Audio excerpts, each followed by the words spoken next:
What's up mga bay? Ito na naman yung binili ko sa Shopee. So dahil may plano kaming umuwi ng Mindanao ngayong September, piyesta sa probinsya.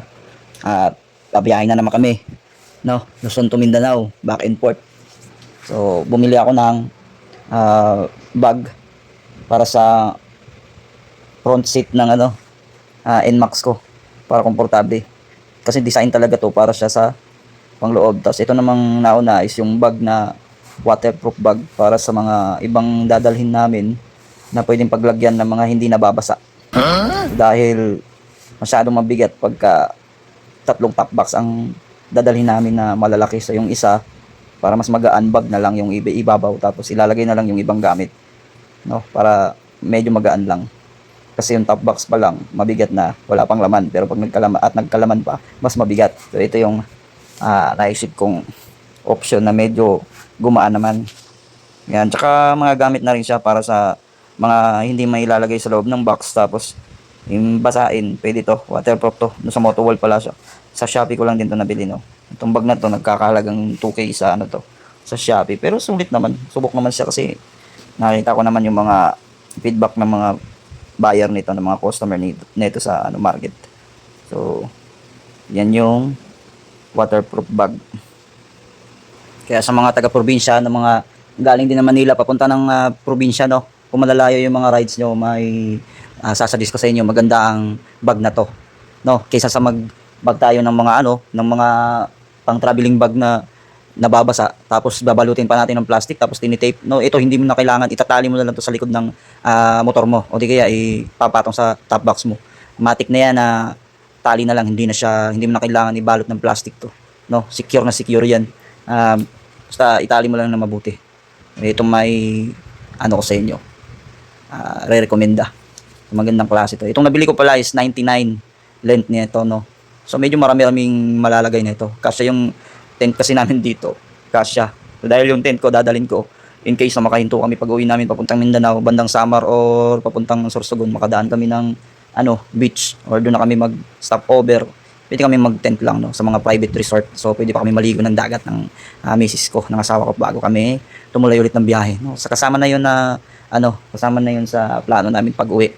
So yung huling uwi ko kasi ako lang mag-isa. So ngayon kasama ko na naman siya ulit. So pangatlong rides ko na pala 'to.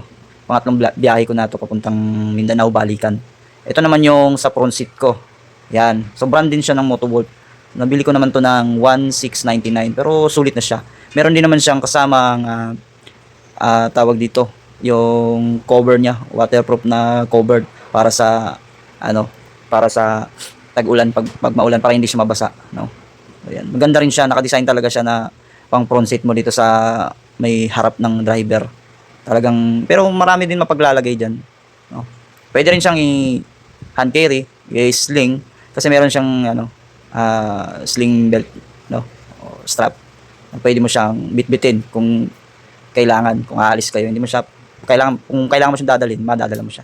So ganoon siya kaganda, no. So meron pa kasi akong mga ilang araw, so meron pa sigurong 3 weeks, kasi mga September 10 ang alis ko dito, or 13. Piyesta namin target sa probinsya is 20, so hindi kami magagahol sa pagpapunta namin. Yan yung, ito yung niya, sling belt niya, sling strap niya. Pwede mo siyang i-carry, no. So din yan, naka-strap din yan sa ilalim na pwede mo siyang itali para hindi siya mahuhulog. Meron yan, meron. Yan, maganda yung tela, okay naman. Marami rin paglalagyan sa loob, sa gilid, marami. Tapos yung tumbler mo pwede mo ilagay dyan. So kagandahan dito is makapal. Tsaka ayan, ito yung strap niya. So hindi ko pa na-try ito na ilagay sa motor, pero iti-testing ko maya-maya. Iti-testing ko kung swak talaga siya dun. Kasi para sigurado, titingnan ko kung makakapag-adjust ako sa yan. Ayan, iti-testing natin dito kung sakto ba siya. So hindi ko muna ikakabit yung strap nito ngayon. Iti-testing ko lang siya kung anong itsura, tsaka komportable sa lagayan niya. Talagang sukat, no? So yun, ito yung mga pinundar ko muna ngayon para sa mga travel accessories ko. Kasi mahilig kasi akong magmotor, o may mga camping kami, o may umaalis kami ng asawa ko, pag may banding kami na malalayuan, may mga gamit ako. So ito kasi yung vision namin na pang unwind, no? Kung pumunta sa mga dinadayong camping site, solo lang namin. Katulad yan, pag babiyahe ako ng Mindanao, uwi ng probinsya, may mga magagamit akong hindi ko na kailangan maghagilap o manghiram. May sarili na ako at komportable, no? Sulit kumbaga. So yun lang. Safe ride sa lahat ng mga riders dyan. Bye bye.